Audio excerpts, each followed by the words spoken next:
You know that feeling, right? That heavy, I just can't vibe when you're staring down a big task. And what's our first instinct? We call ourselves lazy. But what if? What if that feeling isn't a character flaw at all? What if it's actually a signal, pointing to something way deeper? Well, in this explainer, we're going to tear apart what we think is laziness and put it back together in a whole new way. Okay, so here's the central idea we're diving into, and honestly, it's a pretty bold claim. Laziness, boredom, procrastination, turns out they might not be different problems. The idea here is that they're all just symptoms of the exact same thing: fear. I know, that's a total 180 from how we usually think about it, so let's really break this down. All right, so first things first, let's talk about this laziness myth. It's like a reflex, isn't it? The second we don't live up to our own expectations or what we think society expects of us, bam, we slap these negative labels on ourselves. And man, that story we tell ourselves, it's a really powerful one. And honestly, it can be pretty damaging. Lazy, bored, unmotivated, procrastinator. I bet at least one of those sounds pretty familiar, right? We use these words to explain why we're not doing things, and we start treating them like they're a permanent part of who we are. We think that's the root of the problem. But here's the big question. What if they're not the cause at all? What if they're just the symptoms? And this is where we get to the big twist. The real culprit here, the engine that's actually driving all this in action, it's not a lack of willpower. Nope, it's fear. It's literally our brain's ancient primal protection system slamming on the brakes, trying to shield us from some kind of emotional threat. So let's put these two ways of thinking side by side. The old way, the myth, sees laziness as some kind of character flaw, something you just need to fix with more motivation. But this new view, it reframes laziness as fear, which is just a natural emotional response. And think about it. You can't really fix an emotion, right? You have to manage it.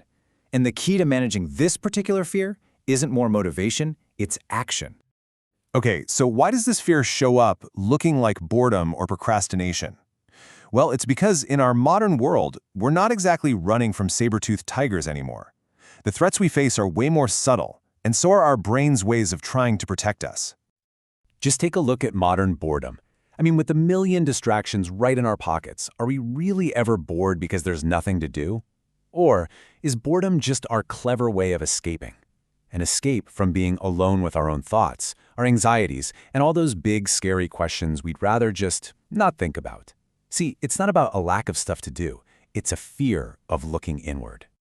And procrastination?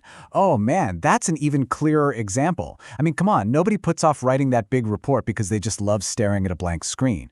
We do it because we're afraid. We're afraid of failing, afraid of what other people will think. Maybe we're just afraid of how huge the task feels. And sometimes, get this, we're even afraid of succeeding and all the new pressure that would bring.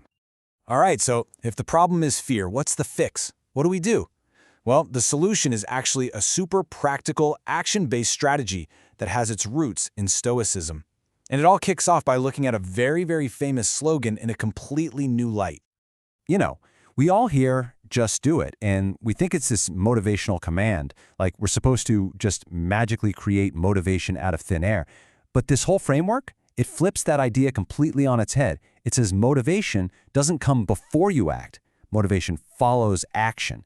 The act of doing is the antidote to the fear. It's all about creating that first little bit of forward momentum. It doesn't matter how small it is. Okay, to really get this, let's use a metaphor. Imagine every big, important task you're avoiding has its own dog of fear. The second you hesitate, you see it way off in the distance.